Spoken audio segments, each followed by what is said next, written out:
اعوذ باللہ من الشیطان الرجیم بسم اللہ الرحمن الرحیم اللہم صلی علی سیدنا و مولانا محمد وعلی آل سیدنا و مولانا محمد وبارک وسلم۔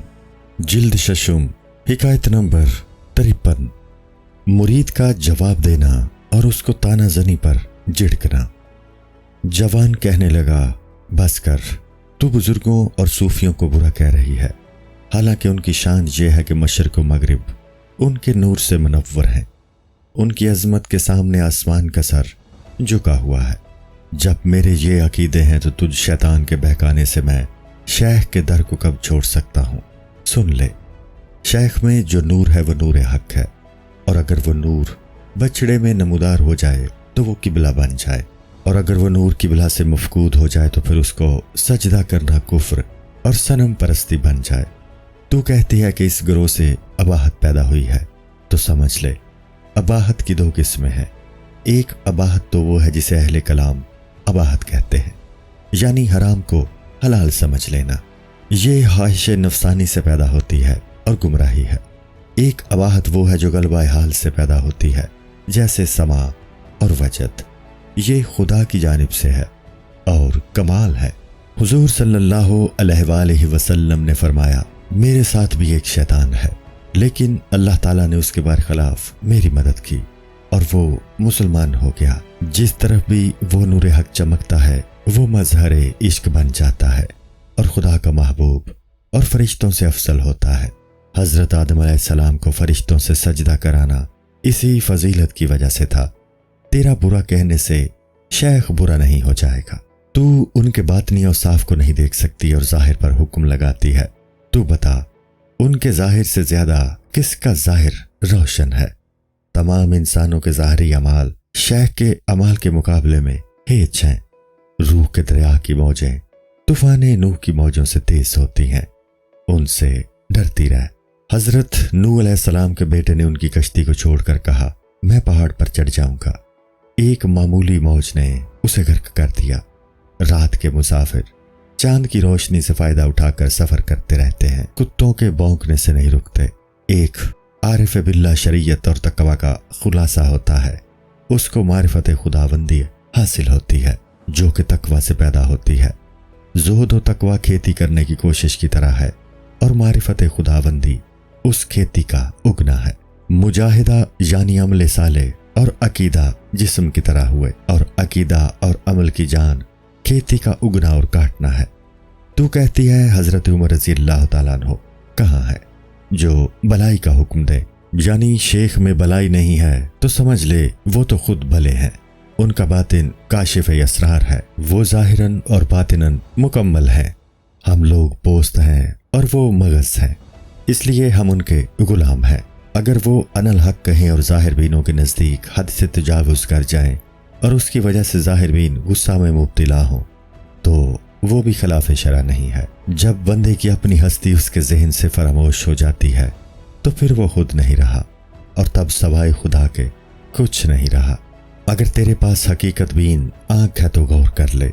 اگر اب بھی کوئی ان الحق پر اعتراض کرے تو آسمان کی طرف تھوکنا ہے، جس کی برائی خود اسی پر آئے گی۔ بزرگوں کی تکفیر کرنے والے پر خدا کی توف قیامت تک رہے گی۔ جس طرح ابو لہب کے بارے میں سورہ لہب میں بد دعا مسلسل برس رہی ہے، جبکہ شیخ شاہ ہے اور شاہ جنڈے اور نکارے کا مالک ہوتا ہے، تو ان کو پیٹو، وہی کہے گا جو خود کتا ہوگا۔ شیخ تو نور حق ہے اور بقائے کائنات اس کے طفیل ہے، اسی لیے تو چونکہ وہ نور ہے جو حضور صلی اللہ علیہ وآلہ وسلم میں تھا، اور جس کی بنیاد پر اللہ تعالیٰ نے فرمایا تھا کہ اگر تم نہ ہوتے تو میں زمین و آسمان کو پیدا نہ کرتا۔ اگر شیخ کو وہی نور حاصل ہوا ہے تو پھر اب تمام عالم اسی کے طفیل ہے، چونکہ اس میں وہی نور ہے کہ اگر وہ نور نہ ہوتا تو زمین و آسمان نہ ہوتے، لہٰذا آسمانوں کی گردش، سمندروں اور زمین کی یہ رونقیں سب اسی کے طفیل ہیں۔ رزق خوروں کا رزق اور پھلوں کی بارش ان کے طفیل ہے۔ فقراء کو جو صدقہ وغیرہ دینے کا حکم ہے تو یہ عجیب لطیفہ ہے کہ فقراء اور مشائخ ہی کے طفیل ہمیں یہ دولت ملی ہے، تو گویا انہوں نے ہی عطا کی۔ اب ہم سے کہا جا رہا ہے کہ جن لوگوں نے تمہیں صدقہ دیا ہے تم ان کو دو، یعنی ہم فقیروں سے کہا جا رہا ہے کہ تو غنی فقیر کو صدقہ دے۔ مرید بولا، ایسے شیخ کے گھر میں تجھ جیسی عورت ہے، مجھے شیخ سے نسبت ہے، ورنہ میں تیرے ٹکڑے کر ڈالتا۔ تجھے بھی شیخ سے ایک نسبت ہے، اس لیے تو میرے ہاتھ سے بچ گئی۔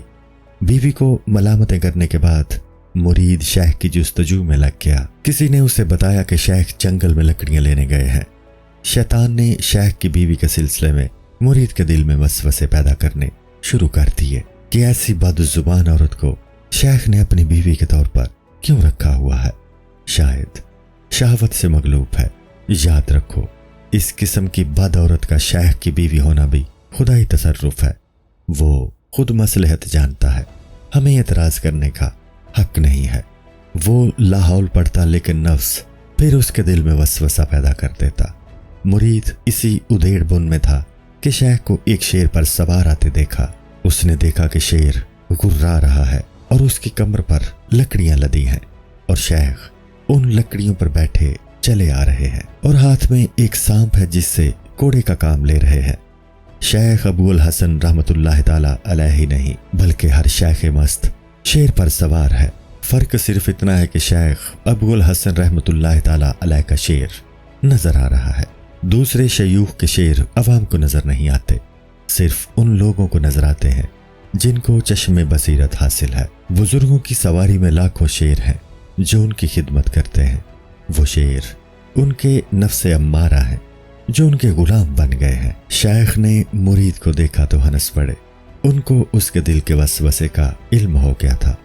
انہوں نے تمام وسوسے اس پر ظاہر کر دیے اور اس کا جواب دیا کہ اس کو میں نے نفسانی خواہش کے لیے بیوی نہیں بنا رکھا بلکہ اپنے نفس کی اصلاح اور صبر کی طاقت بڑھانے کے لیے رکھا ہوا ہے۔ ہماری مثال بختی اونٹوں کی سی ہے کہ اللہ تعالیٰ کے فیصلوں کا بوجھ مستی اور بے خودی سے برداشت کرتے ہیں۔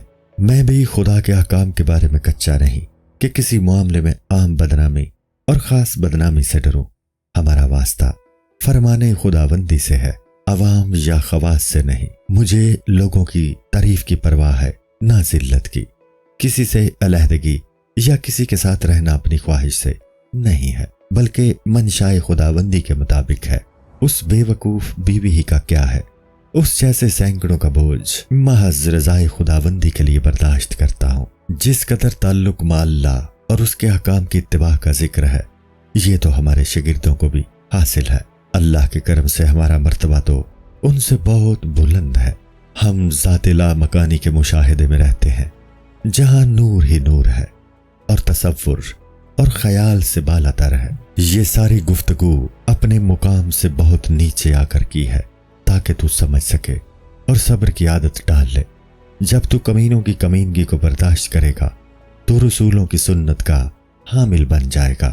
رسولوں اور نبیوں نے کمینوں کے ہاتھوں بڑی تکلیفیں اٹھائی ہیں اور صبر کیا ہے۔ ابرار اور اشرار کی یہ آویزش آج کی نہیں ہے بلکہ اللہ تعالیٰ کے نظام میں ہر چیز کی ضد پیدا کی گئی ہے تاکہ ہر چیز کا پورا علمی ظہور ہو سکے۔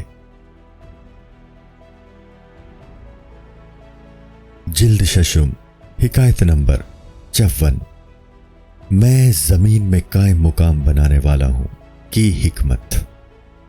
جبکہ ایک چیز کا ظہور اس کی ضد کے ظہور پر موقوف ہے اور حق تعالیٰ کی کوئی ضد نہ تھی، تو حق تعالیٰ نے اپنا ایک خلیفہ بنایا تاکہ اس کے اوصاف کمال حضرت حق تعالیٰ کے اوصاف کا آئینہ بن جائیں۔ اللہ نے اپنے اس خلیفہ میں اس باتی صفات ودیت فرما دی اور اس کے بالمقابل ایک مخلوق ایسی پیدا فرما دی جو تاریکی سے پر ہے۔ اب دو شخصیتیں رونما ہو گئیں، ایک سفید اور دوسری سیاہ، یعنی حضرت آدم علیہ السلام اور شیطان۔ دونوں قسم کی مخلوق میں متضاد اوصاف ہیں اور ہر ایک اللہ کے متضاد صفات کا مظہر ہے۔ سب سے پہلے تو حضرت آدم علیہ السلام اور شیطان ان صفات کے مظہر ہیں، پھر حابیل اور قابیل مظہر بنے، پھر حضرت ابراہیم علیہ السلام اور نمرود میں کشمکش ہوئی اور مظہر بنے تو آگ کو دونوں کا حکم بنا دیا گیا اور اس نے فیصلہ کر دیا کہ حضرت ابراہیم علیہ السلام حق پر ہیں اور نمرود باطل پر۔ ہر زمانے میں اس طرح کے دو گروہوں کے درمیان کشمکش جاری ہے۔ حضرت موسیٰ علیہ السلام اور فرعون میں بھی یہی کشمکش تھی اور ان کی جنگ نے طول پکڑا۔ حضرت موسیٰ علیہ السلام اور فرعون کی جنگ میں دریائے نیل کو حکم دے دیا۔ اس نے حضرت موسیٰ علیہ السلام کو جتا دیا اور فرعون غرق ہو گیا۔ سمود چیخ کے عذاب سے اور قوم عاد کو تیز ہوا نے ہلاک کر ڈالا۔ قارون کے لیے زمین جیسی بردبار چیز کو سبب عذاب بنا دیا اور وہ اس کو اژدہے کی طرح نگل گئی۔ بردبار زمین قارون کے لیے قہر آلود ہو گئی۔ وہ تو غذا جیسی چیز کو جو انسان کی مددگار ہوتی ہے موت کا سبب بنا دیتا ہے۔ چاہے تو گرم کپڑوں میں برف جیسی ٹھنڈک پیدا فرما دے۔ اصحاب ایکا پر عذاب آیا تو اللہ نے در و دیوار کو حکم دے دیا کہ ان پر سایہ نہ کریں۔ وہ لوگ سورج کی گرمی سے مر گئے۔ حضور صلی اللہ علیہ وآلہ وسلم اور ابو جہل میں مقابلہ رہا تو حضور صلی اللہ علیہ وآلہ وسلم کا معجزہ ظاہر ہوا کہ ابو جہل کے ہاتھوں کی کنکریوں نے ان صلی اللہ علیہ وآلہ وسلم کی رسالت کی گواہی دی۔ اس نے یہ معجزہ دیکھ کر بھی سر تسلیم خم نہ کیا۔ اس کی وجہ یہ تھی کہ اس کا غور و فکر درست نہ تھا۔ اگر انسان کی نظر میں گہرائی نہ ہو تو وہ مفید نہیں ہوتی۔ قرآن پاک میں ہے فرجائل بصر کرتین، 2 مرتبہ نظر ڈال۔ نظر کی تکرار بھی کسی کی نظر کو گہرائی میں لے جاتی ہے۔ نظر کے درست ہونے کی یہ بھی ایک شرط ہے کہ خدا کے نیک بندوں سے جو وحی کے متبع ہوں مدد حاصل کی جائے، ورنہ محض فلاسفر کی طرز پر غور کرنا تو ٹھنڈے لوہے کو کاٹنا ہے۔ حضرت اسرافیل علیہ السلام جسموں کو حیات بخشنے والے ہیں اور اہل اللہ روح کو زندہ کر دیتے ہیں، لہٰذا اگر ان کی صحبت اختیار کرے گا تو تجھے صحیح نظر حاصل ہو جائے گی۔ چونکہ تو فاسد اوہام میں مبتلا ہے لہٰذا اپنے ہم جنس فلسفی کے پاس آ جاتا ہے، اور چونکہ وہ بھی فاسد خیالات میں مبتلا ہے وہ تجھے کبھی صحیح نظر نہیں عطا کر سکتا۔ وہ خود عقل سلیم سے بیگانہ ہے، اس لیے وہ اپنے وجود کو بھی ایک موہوم شے سمجھتا ہے، جبکہ وہ اپنی عقل سے اور وجود سے بیگانہ ہے تو اس میں حصے لطیف باقی نہیں، اس لیے اس کی صحبت تیرے لیے نفع بخش نہیں ہے۔ حضرت حق تعالیٰ کا ظہور مخلوق کے وجود کے واسطہ سے ہے، یہ بات عوام نہ سمجھ سکیں گے، لہٰذا خاموشی اختیار کرو ورنہ سوائے رسوائی کے کچھ حاصل نہ ہوگا۔ اس لیے صحیح نظر اور ایمان نظر کی بات کرنی چاہیے۔ ایمان کے معنی چشمہ کو جاری کرنے یا روانہ کرنے کے ہیں، چونکہ روح جسم سے جدا ہو کر روانہ ہوتی ہے، اس طرح ایمان کے معنی نظر کو گہرائی کی طرف روانہ کرنے کے ہیں۔ حکیم ابو علی سینا نے رسالہ معراجیہ میں کہا ہے کہ انسان میں 2 روحیں ہیں، ایک کو روح حیوانی کہا جائے گا جو لطیف بخارات ہیں، اور ایک روح انسانی جو بدن سے نکل کر روانہ ہو جاتی ہے۔ اسی طرح ایمان نظر میں نظر کی گہرائی کی طرف جانے کو کہیں گے۔ شیخ نے دونوں قسم کی روحوں کے لیے 2 لقب تجویز کیے ہیں، ایک کو جان کہا اور دوسری کو روان کہا۔ السلام علیکم۔ پوری کتاب دیکھنے کے لیے ہمارے یوٹیوب چینل صوفی سما کی پلے لسٹ میں جائیں، یہاں آپ کو مختلف بزرگوں کی کتابیں ملیں گی، اور جو کتاب پوری نہ ہوئی اس پر کام تیزی سے ہو رہا ہے اور ریگولر بیسس پر اپلوڈ ہوتی رہتی ہیں۔ آپ سے گزارش ہے کہ آپ ہمارے یوٹیوب چینل کو سبسکرائب کر لیں اور بیل نوٹیفیکیشن پر کلک کر لیں تاکہ ہماری آنے والی کتابیں آپ کو ملتی رہیں۔ جزاک اللہ خیر۔